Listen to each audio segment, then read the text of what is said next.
कबीर ने तलाक देने से इनकार कर दिया। आप भी यही चाहते हैं?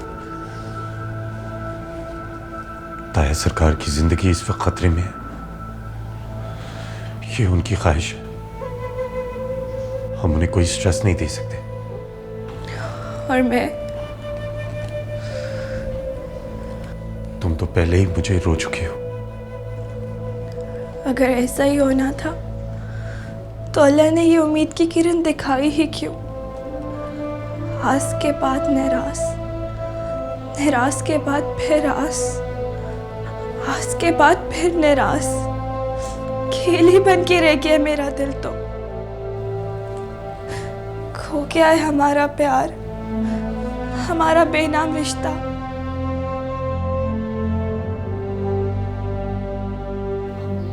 हम दोनों सिवाय सरेंडर करने के और कर भी क्या सकते हैं? आपकी ऐसी बातें मेरे दिल को दहला देती हैं। आप प्लीज ऐसी बातें मत किया करें। अच्छा बाबा, अब नहीं कहता।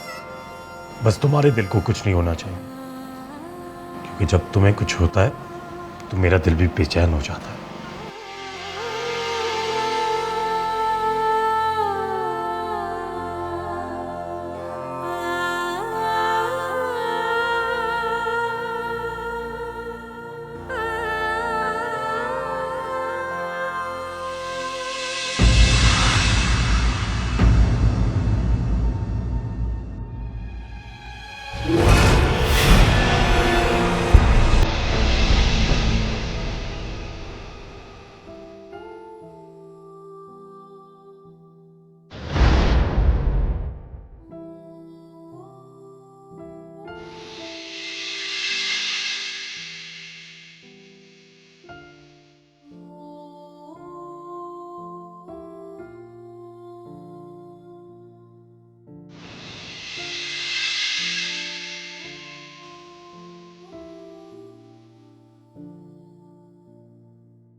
शायद आप लोगों को पता नहीं है, ताईजान को पहले से आप पे शक है। मैं भी इस छुपन छुपाई के खेल से तंग आ चुका हूं। काश के इसी तरह सारे राज खुल जाए। राज खोलने की तो मैंने भी कोशिश की थी, मगर हमारे खानदान वाले सुनते ही नहीं है। किसी ने मेरी एक नहीं सुनी। मैं कहती रह गई कि मेरा निकाह हो चुका है, मगर तुम्हारे निकाह का पता नहीं था। मेरे निकाह का तो जानते हुए भी ताया सरकार अनजान बन गए। ये मेरी बीवी है राबेल। ताया सरकार ने हमारा निकाह खुद पढ़वाया था। खानदान के प्रेशर में आके ये राज खोलने की बजाय उन्होंने मुझे तुमसे शादी करने का हुक्म दे दिया। इसने पहले तो अपना दिल बड़ा करके मुझे तुमसे शादी करने की इजाजत दे दी, लेकिन अब दूसरी बार दिल नहीं मानता। अगर कबीर आपको अपने साथ ले जाए तो?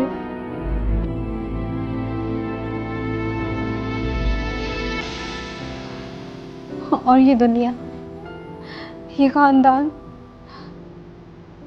ताया सरकार, साले भाई, मेरा तो दिल नहीं चाहता कबीर की शक्ल देखने को। अगर तुम लोगों की दुनिया से चले जाने की खातिर मैं ये जहर का घूंट पी भी लूं, तो तुम लोग दुनिया वालों को क्या जवाब दोगे? ना वो तुम्हें रखना चाहता है और ना तुम्हें छोड़ना, बल्कि इस रिश्ते को एक नंगी तलवार बनाकर हमारे सिरों पर टांगना चाहता है, ताकि वो किसी भी वक्त आकर हमारे सर पे गिर जाए। इतनी नफरत मुझसे, हमारे खानदान से? तुमसे नफरत नहीं, हमसे नफरत करता है वो। तुमने तो बल्कि हमारे रिश्ते का तावान अदा किया है। तावान? हाँ, तावान। दरअसल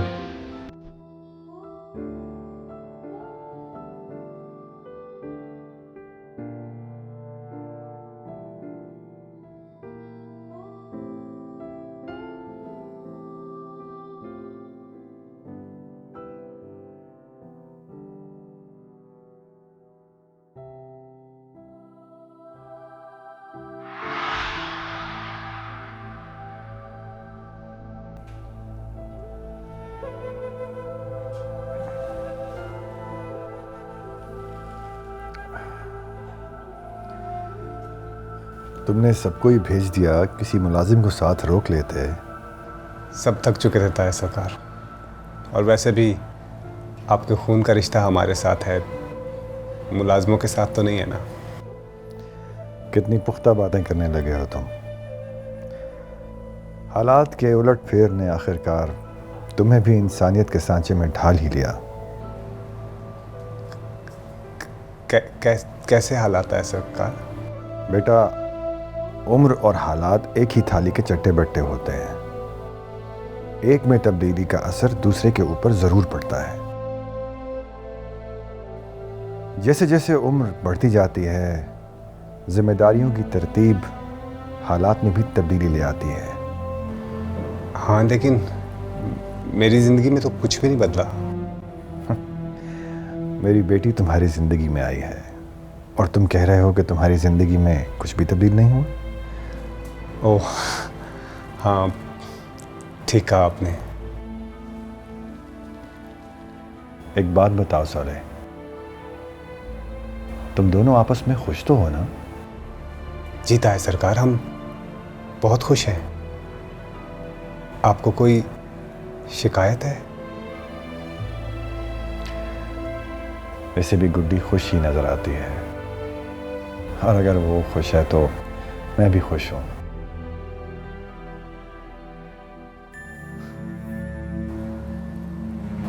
पता है सरकार, आपने बहुत बरसों के बाद इस तरह शफकत का हाथ रखा है। जब तुम जवान हुए सौले, तो ऐसा लगता था जैसे तुम हमारे ख़ानदान की इज्जत को संभाल नहीं पाओगे, लेकिन अब ऐसा लगता है कि तुम्हें भी ख़ानदान की इज्जत का उतना ही ख्याल है जितना हम सबको है। तुमने अपने बारे में किए जाने वाले सारे अंदाजे गलत साबित कर दिए हैं, और इस बात की मुझे बहुत खुशी है।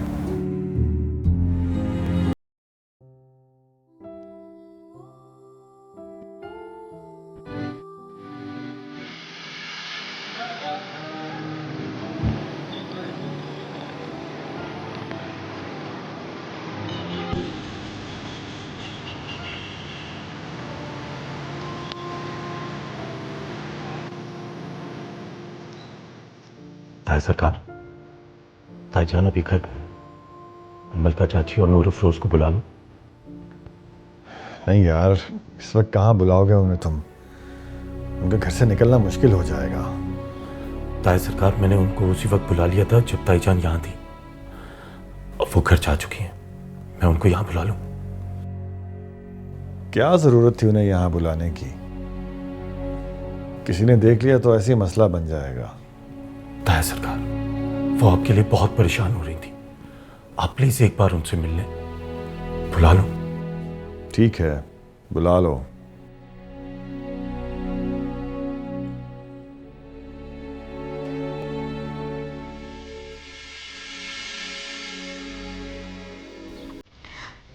कम से कम हम गाड़ी तो छाँव में खड़ी कर जाते। धूप और गर्मी ने तो मेरा दिमाग ख़राब कर दिया। बेबी मुर्शिद की जाते हुए हम पे नज़र ना पड़ जाए, इसलिए गाड़ी का रुख सूरज की तरफ करती है। सारी तपिश हमें ही सहनी पड़ेगी अम्मा।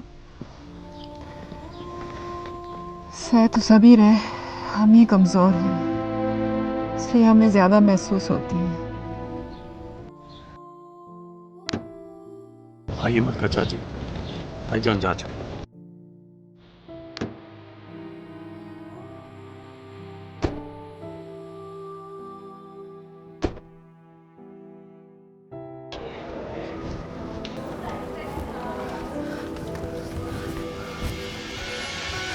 अब्बा जी, कैसे हैं आप?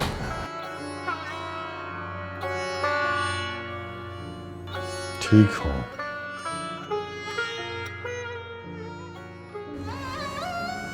अब आपकी तबीयत कैसी?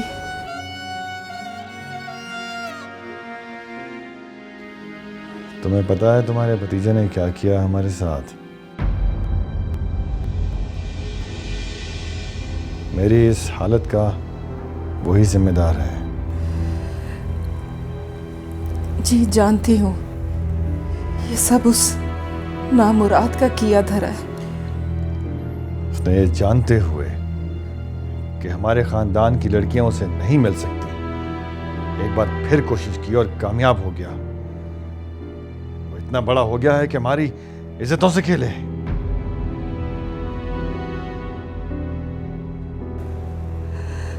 ना जी, उस बदनसीब को आपके रुतबे का क्या एहसास। ताया सरकार, प्लीज आप गुस्सा ना हो, आपका ब्लड प्रेशर बढ़ जाएगा।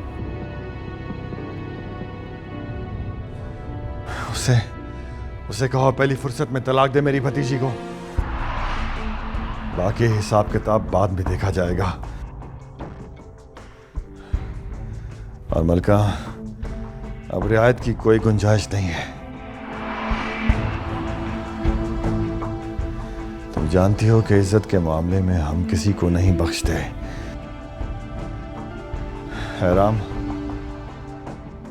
अब की बार कबीर से बात करने जाओ तो उसकी फूफी को साथ ले जाना।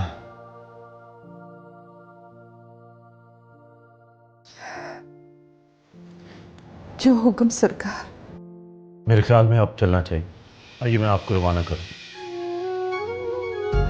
अच्छा, ख्याल रखिएगा अपना।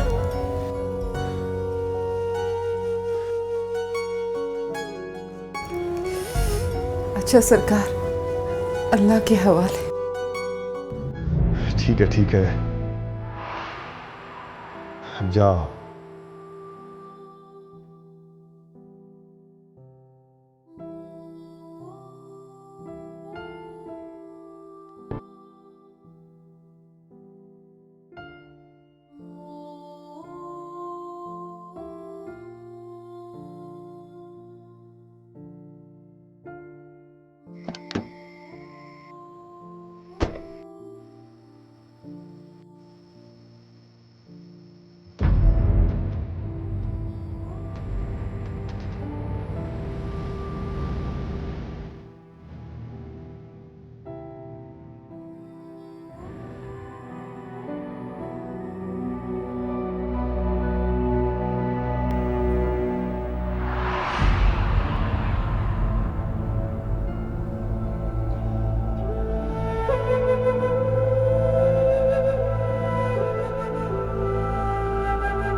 असूलन तो तुझे भी मेरे लिए ऐसे ही तड़पना चाहिए भूपी।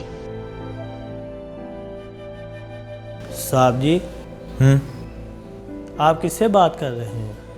कुछ नहीं यार, माँ याद आ गई। आपकी माँ कहाँ है?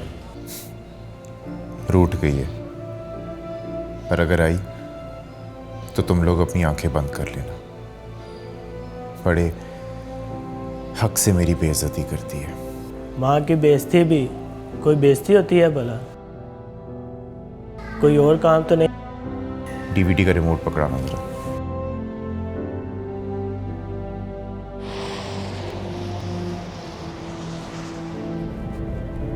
मुझे यकीन ही नहीं आ रहा कि ताया सरकार ने कबीर का सारा गुस्सा आप पे निकाल दिया। दरअसल एक तो बीमार है और दूसरा बात भी बहुत बड़ी है, और ऊपर से कबीर के हवाले से आप ही उनके सामने आ गए। उनको तो कबीर के ऊपर गुस्सा उतारने का मौका भी नहीं मिला। छोटे सरकार, आप जब से चले हैं सफाइयाँ पेश कर रहे हैं। मेहरबानी करके मुझे और शर्मिंदा न करें। शर्मिंदा तो जी हम हो गए। हम लोग सच में आपके लिए कुछ नहीं कर सके। और फिर कबीर का रिएक्शन बहुत ही तबाहकुन।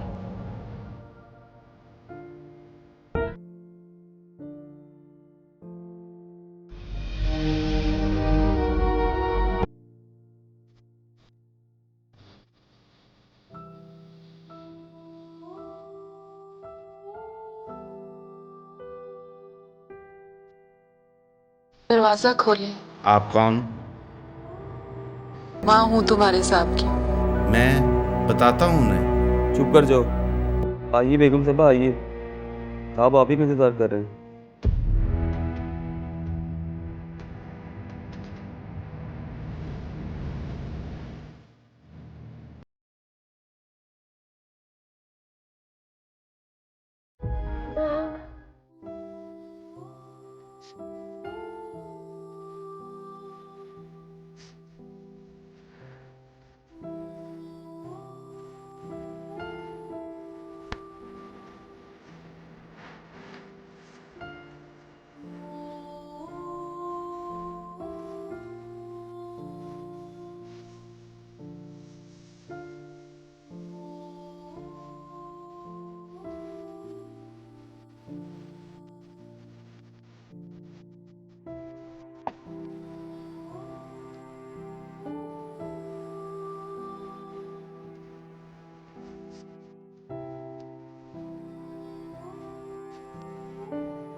बस कर दे पुप्पी। जब तू मुझे अपनी दुनिया से अलग कर ही चुकी है तो मेरे ख्यालों की दुनिया से भी चली जा।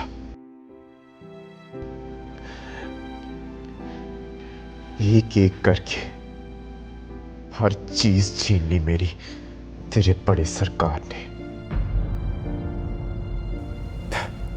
कितना कितना पुरसुकून, कितना हंसता बसता घर था हमारा।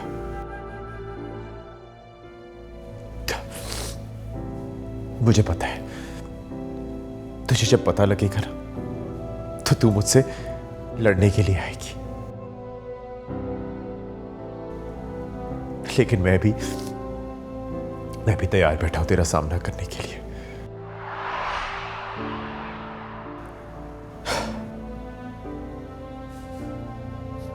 लो बताओ भला, ये भी कोई बात हुई? वो हमारी इज्जतों के साथ खेले तो जायज, हम खेले तो ना जायज।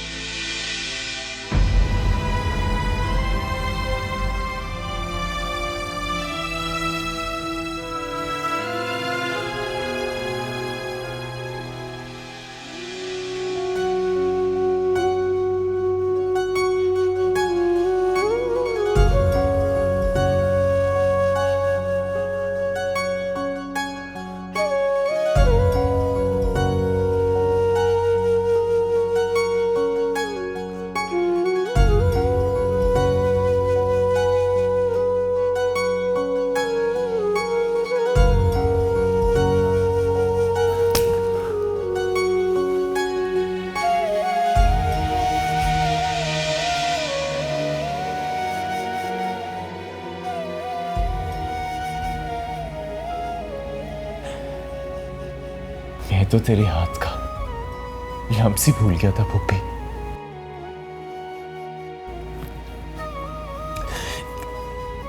एक थप्पड़ और मारना। अब तो मुझसे प्यार करने से तो रही, तो कम से कम जी खोल के नफरत ही कर ले। बकवास बंद करो अपनी। मैं तुझसे नाराज हो सकती हूँ पर तुझसे नफरत नहीं कर सकती। क्यों किया तूने ऐसा? बस मोहब्बत के हाथों बेबस हो गया था पुप्पी। जैसे एक भूखा रोटी छीनने पे मजबूर हो जाता है ना, उसी तरह मैं भी इज्जत छीनने पे मजबूर हो गया था। राबेल बीबी से मोहब्बत की थी तो निभाते तो सही ना। मोहब्बत सिर्फ तेरी बेटी से की थी पुप्पी,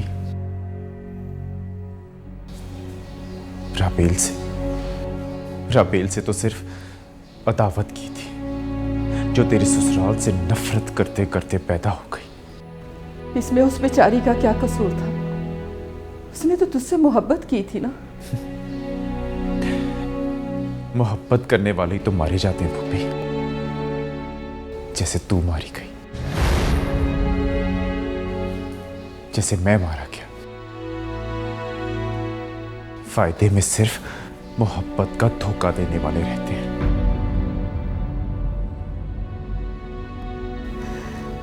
तू चाहता क्या है कबीर? भूपी, मैं चाहता हूं कि नूर अफरोज मुझे मिल जाए। उसका निकाह हो चुका है कबीर। निकाह हो या रुखसती, एहराम को अगर जमाने के सामने अपनी इज्जत बनाए रखनी है तो नूर अफरोज को तलाक तो देनी होगी। पुप्पी वो तेरी तरह गुमनाम होकर रह जाएगी। ना दोहरा अपनी तारीख। तेरा माजी इतना खूबसूरत नहीं कि तू उसे उठा के अपनी बेटी को विरसे में दे दे। मुलाजमा की मुलाजमा रह जाएगी वो। मेरी बेटी को अपने शौहर से मोहब्बत है। मुझसे भी हो जाएगी जब मैं उसका शौहर बनूंगा तब। तू पागल हो गया है कबीर।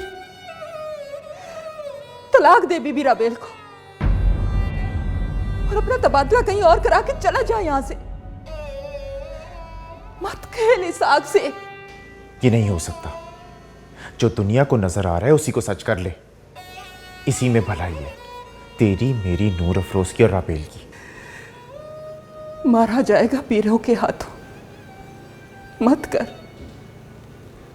ऐसा। हम अपने हाल में खुश हैं। मैं मारे जाने से नहीं डरता पुप्पी, मैं तेरी तरह जीते जी मर जाने से डरता हूं।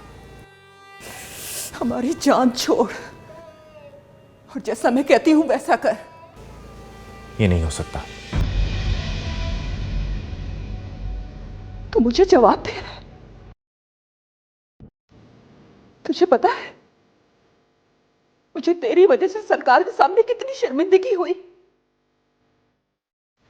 उन्होंने मेरी तरफ देखा तक नहीं, मुझसे मुखातिब नहीं हुए, सिर्फ इसलिए कि मैं तेरी फुफ्फी हूं। बस ऐसी ही मोहब्बत करना आती है उस शख्स को। वो ऐसी ही मोहब्बत करेगा। जब चाहेगा तुझ पे कुर्बान हो जाएगा और जब चाहेगा तुझसे किनारा कश हो जाएगा। और यही सब कुछ नूर अफरोज के साथ भी होने वाला है पुप्पी।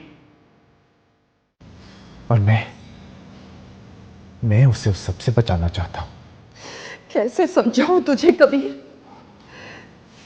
दूर रहे हमारी जिंदगियों से।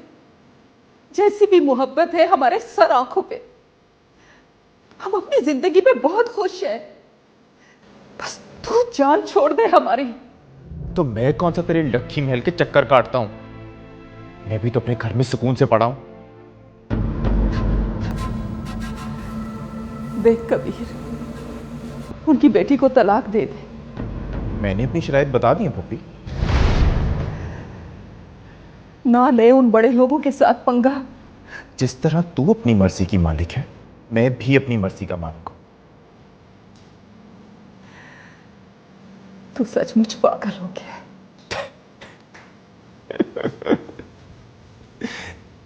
जिस शख्स का भरा भरा घर लुट जाए, मोहब्बत छीन ली जाए, बाप सफर में मर जाए और मां अजनबी हो जाए और इस सब का जिम्मेदार सिर्फ एक ही खानदान, तो कम से कम ऐसा शख्स पागल तो होगा ना। पुप्पी, आसाब भी ना सिर्फ एक हद तक दुखों का वजन उठाते, उससे आगे नहीं। ऐसे ना बोल। बस तू ये बचपना छोड़ दे। नूरा फिरोज की जिद छोड़ दे कबीर। तू बोलेगा तो मैं बड़े सरकार का घर छोड़ के अपने बेटे के पास आ जाऊंगी। वो उनकी बेटी है, उसे उनका होके रहने दे।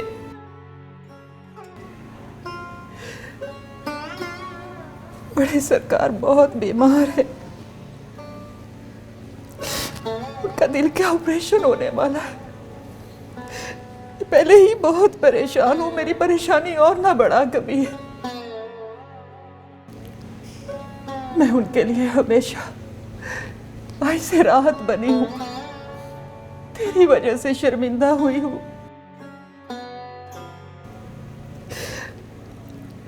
हम उन्हें क्या कहेंगे कि तूने ये सब क्यों किया? तेरी शर्तें क्या है?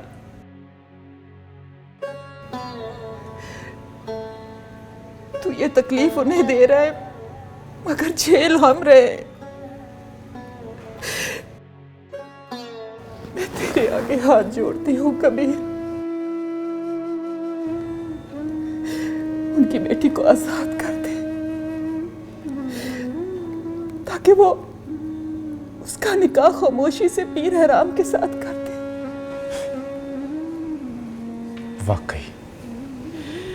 वाकई मोहब्बत अंधी होती है पुप्पी। तू अपनी बेटी के लिए सौतन मांगने मेरे पास आई है? अब तू जो भी समझ, बस तलाक के 3 लफ्ज लिख के दे दे मुझे। तो ठीक है, तू नूर अफरोज से कह कि खुद मेरे पास आके अपने लिए सौतन मांगे। वो नहीं आएगी।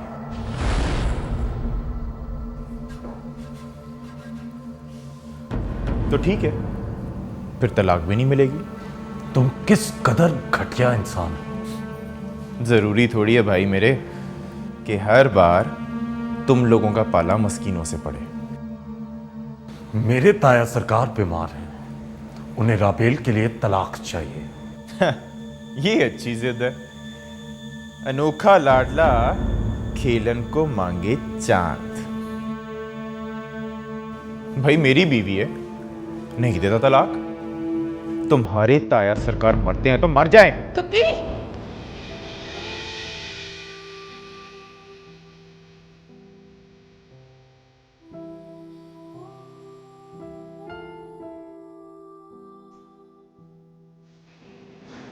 देख देख कैसे फना हुआ जा रहा है दूसरी शादी के लिए। अभी पहली बीवी को इज्जत और रुतबा दिया नहीं और चला दूसरी शादी करने। यार ये अजीब खसलत है तुम पीरो।